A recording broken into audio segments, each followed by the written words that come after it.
Assalamualaikum warahmatullahi wabarakatuh. Kembali bertemu saya di April Organ Channel. Apa kabar teman-teman semuanya? Semoga dalam keadaan sehat semuanya. Baik, pada kesempatan kali ini ya kita akan membahas materi tentang potensi dan pengelolaan sumber daya kelautan di Indonesia. Ini merupakan pertemuan kita yang ketiga di bab pertama di semester 1 ini ya. Dimana kemarin kita sudah membahas tentang lokasi kepulauan Indonesia, perkembangan jalur laut di Indonesia, yang terakhir adalah bagaimana sih potensi dan pengelolaan sumber daya kelautan di Indonesia. Yang pertama, potensi sumber daya kelautan di Indonesia. Sumber daya kelautan Indonesia ya secara umum dibagi menjadi tiga. Yang pertama ada namanya sumber daya yang terbarukan, sumber daya yang tidak terbarukan, serta sumber daya energi kelautan. Baik, kita akan bahas satu persatu ya. Yang pertama, sumber daya terbarukan. Potensi kelautan Indonesia ini sangat besar ya. Jadi berdasarkan pembagian yang tadi ya, pada sumber daya terbarukan ini ya terdiri atas perikanan laut, ya, hutan mangrove, dan terumbu karang. Ya. Kemudian untuk yang sumber daya tidak terbarukan meliputi minyak, gas, ya, migas, ya, barang tambang maupun energi ya, dan mineral tadi. Ya. Sedangkan sumber daya energi kelautan yang meliputi gelombang laut, pasang surut, dan angin. Bagaimana pemanfaatan ketiga jenis sumber daya dan potensi yang ada di Indonesia ini ya? Yang pertama ya, sumber daya perikanan.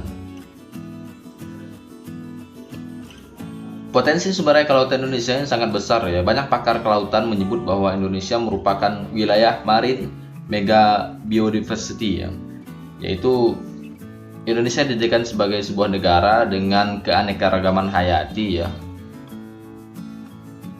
di laut, bahkan yang terbesar di dunia. Itu pengertian dari marine mega biodiversity ya. Selain itu ya, perikanan kita ya merupakan perikanan yang luar biasa banyak ya, dimana perikanan ini merupakan sebuah kegiatan manusia yang berhubungan dengan pengelolaan dan pemanfaatan sumber daya hayati ya, berupa perikanan tangkap ya, meliputi ikan, amfibi ya, serta berbagai vertebrata penghuni perairan wilayah yang berdekatan serta lingkungan ya. Ini hasil dari perikanan berupa ikan ya, udang ya, kepiting, amfibi ya, kemudian ada sotong ya, ada kerang, ada rumput laut dan lain sebagainya ya. Indonesia ya, potensi kelautan kita ini secara umum ya, untuk perikanan kita dibagi menjadi ikan pelagis ya. Pelagis itu ikan yang hidup secara bergerombol ya. Pelagis dibagi dua, nanti ada pelagis besar dan pelagis kecil ya. Ikan tongkol, ikan teri ya, ini termasuk jenis pelagis kecil ya, hidup bergerombol ya. Sedangkan pelagis besar itu seperti ikan tuna ya. Kemudian ada juga namanya ikan demersal ya. Ikan demersal ini ya ikan yang hidup menyendiri lah ya, bukan bergerombol seperti ikan ini. Contohnya seperti kerapu ya, dan lain-lainnya, baramudi ya. Kemudian perikanannya berupa udang ya, berupa lobster ya, dan udang lainnya, serta potensi lainnya seperti rumput laut dan seterusnya. Dalam proses penangkapan perikanan laut kita ya, ada yang dinamakan dengan potensi lestari ya. Potensi lestari itu merupakan usaha penangkapan ikan yang masih memungkinkan ikan melakukan regenerasi. Jadi proses penangkapan ikan itu tidak overload lah gitu, itu yang menghabiskan semua ikan ya. Dimana dalam peraturannya ya, peraturan internasional mengatakan bahwa jumlah tangkap ikan yang dibolehkan itu yaitu 80% dari potensi lestari ya. Jadi tidak semua harus diambil ya. Potensi perikanan tangkap Indonesia itu tidak merata ya. Di wilayah barat dengan kedalaman tidak terlalu dalam ya, 75 meter sampai berapa ratusan gitu, 300-an. Ikan-ikan Indonesia itu relatif lebih kecil-kecil ya, seperti tongkol ya, ikan-ikan kecil lah ya, dan mudah habis ya karena banyak nelayannya nih. Sedangkan di wilayah timur ya, dengan laut yang sangat dalam bahkan mencapai 4.000 meter itu, ikannya cukup besar ya, ikan tuna, cakalang dan lain-lain. Akan tetapi tidak bisa dimanfaatkan oleh nelayan sana untuk mengambil potensinya tersebut ya, karena ya berkaitan dengan teknologi penangkapan yang masih minim ya. Maka dalam proses penangkapan perikanan ini ya harus sesuai dengan peraturan ya, tidak boleh overfishing ya, menangkap ikan berlebihan ya. Kemudian tidak boleh menggunakan pukat harimau ya, bom dan lain-lain ya. Lanjut yang kedua ya, ada namanya potensi yang terbarukan itu berupa hutan mangrove ya. Hutan mangrove ini merupakan hutan yang tumbuh di air payau dan dipengaruhi oleh pasang surut air laut. Jadi hutannya di pinggir pantai ya biasanya dipengaruhi oleh pasang surut air laut ya.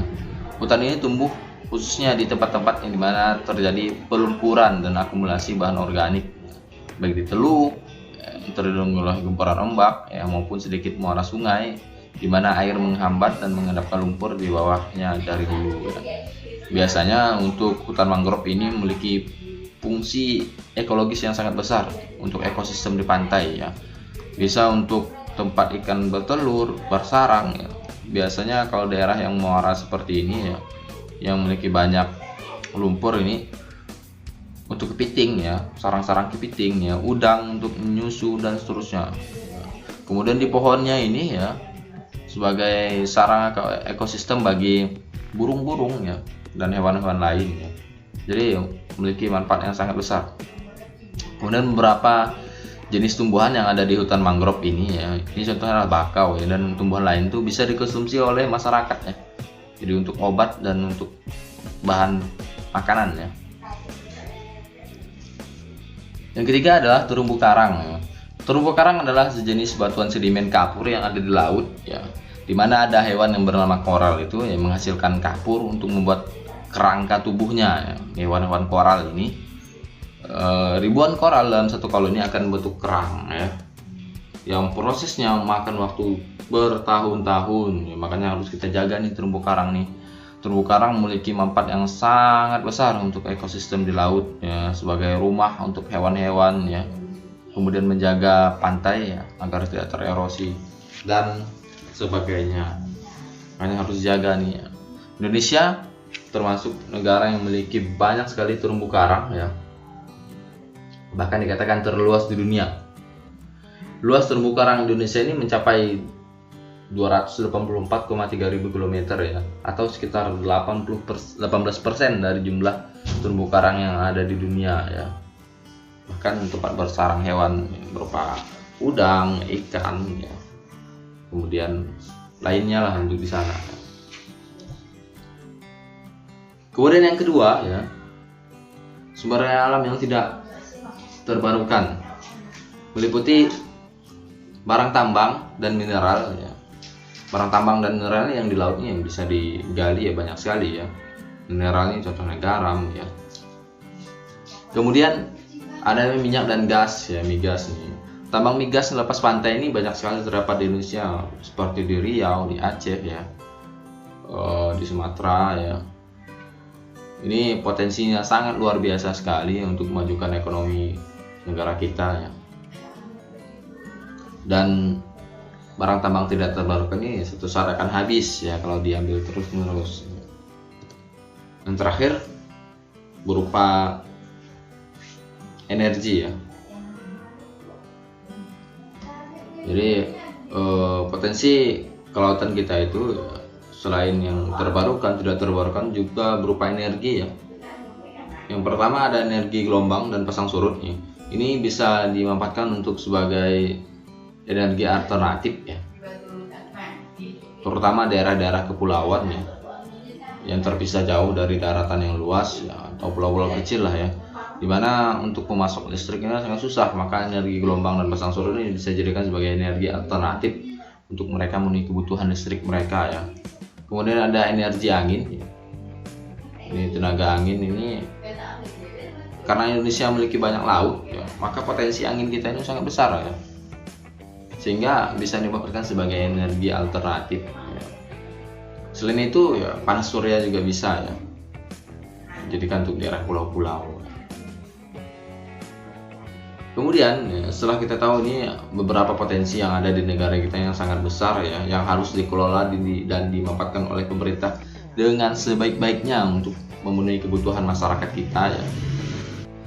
Selain potensi tadi ya, Indonesia juga memiliki banyak potensi ya, seperti wisata bahari. Ini sangat terkenal ya, Indonesia dengan wisata baharinya yang luar biasa. Wisata bahari ini wisata pantai ya, baik untuk dinikmati saja atau untuk dilakukan ya, seperti di Raja Ampat ya, bisa untuk snorkeling ya, atau melihat-lihat bagaimana keindahan bawah laut, penyelaman ya. Untuk kita di Kalimantan Barat ini, untuk wisata bahari yang banyak terkenal ya, seperti di Singkawang ya, kemudian ada Pulau Lumputan, Pulau Randayan, Pulau Temajuk, ya di Sambas ya, juga banyak ya, karena daerah pesisir ya. Kemudian potensi lain yang bisa kita manfaatkan dari laut Indonesia itu berupa industri maritim ya. Industri kemaritiman ini ya berupa penggalangan kapal nih. Ini sangat luar biasa besar sekali. Penggalangan kapal nih yang terkenal sebenarnya di daerah Singapura ya. Singapura merupakan industri galang kapal terbesar ya yang ada di Asia Tenggara. Sekalah kita Indonesia ya. Hanya saja potensi kita ini sebenarnya besar kalau bisa kita manfaatkan. Kemudian potensi transportasi ya. Jadi Indonesia dengan 2/3 luasnya berupa lautan ya. Jadi transportasi dari laut ini sangat berpotensi jika kita bisa memanfaatkannya dengan maksimal ya. Baik itu transportasi untuk pelayaran ya, untuk skala yang besar maupun yang skala lokal ini ya. Hanya saja untuk kapal-kapal kita ini ya perlu diperhatikan lagi lah ya, agar keselamatan para penumpang bisa terjaga. Oke, demikian potensi kelautan Indonesia ya. Bagaimana pengelolaannya ya? Pengelolaan sumber daya kelautan Indonesia ya meliputi pengelolaan sumber daya kelautan yang berkelanjutan, kemudian pengelolaan sumber daya kelautan dengan konsep ekonomi biru ya. Yang terakhir adalah pengelolaan kawasan laut sebagai penyimpanan karbon biru ya, blue carbon. Yang pertama ya, bagaimana sih pengelolaan sumber daya kelautan yang berkelanjutan ya? Konsep pengelolaan kelautan yang berkelanjutan itu ya meliputi kegiatan ya. Yang pertama, menjaga keseimbangan reproduksi. Dalam proses pengelolaan sumber daya kelautan ya, proses produksi dan pengambilan sumber daya potensi kita ini harus dilakukan tepat sasaran ya. Bagaimana sih ciri-ciri penangkapan ikan ya atau pengelolaan sumber daya kelautan kita ini yang sesuai dengan konsepnya atau ramah lingkungan ya. Misalnya dalam proses penangkapan ikan ya, yang pertama harus terjadi selektivitas dalam proses penangkapan ikan. Tidak boleh ikan-ikan kecil ya, diambil ya, atau udang ya. Bahkan sekarang kalau kita lihat di YouTube ya, beberapa orang penangkap ikan itu yang mereka menggunakan konsep ini ya. Mereka melepas udang yang betina ya, udang petelur itu tidak diambil ya. Atau ikan-ikan yang bertelur itu dirilis ya, untuk kelangsungan hidup ya, atau menjaga keseimbangan produksi tangkap ikan kita atau udang tadi ya. Kemudian di beberapa negara yang lebih maju seperti di Eropa ya, seperti di Inggris dan lainnya ya, di sana itu ada surat izin penangkapan ikan ya, dan ada ukuran-ukuran tertentu untuk ikan itu yang boleh diambil ya. Tidak semua jenis ikan dengan ukuran yang bisa diambil lah gitu ya. Kemudian ya, alat tangkap yang digunakan hanya menangkap ikan dengan jenis ikan yang ukuran tadi yang besar ya. Kemudian proses penangkapannya tidak merusak terumbu karang atau ekosistem di laut ya, seperti menggunakan bom ya. Kemudian tidak membahayakan keanekaragaman hayati. Tidak membahayakan ini seperti menggunakan racun ya. Nah, kalau kita di lokal ini tuba ya, ini dilarang sekali ya, karena bagian tindakan tersebut ya merupakan upaya untuk merusak kelestarian sumber daya kelautan kita ya. Kemudian tidak mengambil hewan-hewan yang dilindungi ya.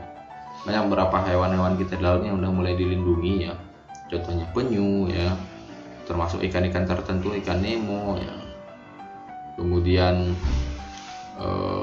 ikan hiu yang banyak sekarang diburu ya untuk diambil siripnya ya. Beberapa jenis hewan lah ya, di laut. Kemudian tidak membahayakan kelestarian target tadi ya. Yang terakhir, tidak membahayakan keselamatan dan kesehatan nelayan ya. Ini yang paling penting juga ya. Maka dalam proses tadi ya perlu ada sosialisasi mengenai sumber daya kelautan kepada masyarakat ya. Serta yang paling penting ini adalah sebuah regulasi ya. Bagaimana pemerintah mengembangkan kebijakan yang mendukung kelestarian sumber daya kelautan. Regulasi inilah yang sangat penting sekali ya. Bagaimana peraturan yang dibuat oleh Menteri Kelautan sebelumnya ya, seperti penenggelaman kapal asing ya. Ini sangat membantu sekali untuk nelayan lokal ya. Karena ketika nelayan asing banyak masuk ke perairan kita ya, dan nelayan kita dengan peralatan yang sederhana bakal kalah saing ya, dan sangat merugikan negara kita ya, karena diambil potensi sumber daya alam kelautan kita ini ya. Maka regulasi yang dikembangkan oleh pemerintah ini sangat penting sekali ya, untuk mengatur supaya mereka tidak mengambil sembarangan. Kemudian bagaimana pengelolaan sumber daya kelautan dengan konsep ekonomi biru ya. Inti dari konsep ekonomi biru ini merupakan pembangunan berkelanjutan ya, di mana tujuannya yaitu meningkatkan pertumbuhan ekonomi dari sektor kelautan dan perikanan serta menjamin kelestarian sumber kelautan dan lingkungan laut ya.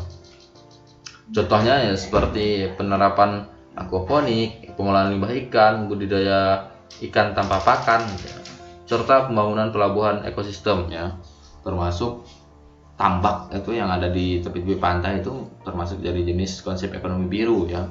Yang terakhir adalah pengelolaan kawasan laut sebagai penyimpanan karbon biru ya, blue carbon. Blue carbon ini merupakan karbon yang diserap ekosistem pantai dan laut ya, termasuk pohon-pohon bakau yang tumbuh di tepi pantai ya. Blue carbon memiliki peran yang sangat penting ya untuk mitigasi atau pencegahan bencana ya terhadap perubahan iklim. Ekosistem karbon ini juga memberikan manfaat ekonomi bagi masyarakat pesisir. Yang pertama ya, blue carbon ini bisa sebagai pencegah erosi ya. Kemudian melindungi rumah penduduk dari badai, menangkap polutan ya, dan menyediakan habitat bagi spesies yang penting bagi lingkungan ya. Contoh dari karbon biru ini ya penanaman ya, tumbuhan-tumbuhan ya seperti mangrove tadi ya. Jadi hutan mangrove tadi bagian dari blue carbon ya. Dia bisa sebagai pelindung untuk erosi ya, melindungi rumah penduduk dari badai ya, dan lain-lain. Oke, demikianlah pertemuan kita pada kesempatan kali ini ya, dalam potensi dan pengelolaan sumber daya kelautan Indonesia. Semoga bermanfaat ya. Jangan lupa di subscribe channel kita ya. Sampai ketemu di lain kesempatan. Terima kasih. Saya Priyadi, salam lestari, salam geografi. Assalamualaikum warahmatullahi wabarakatuh.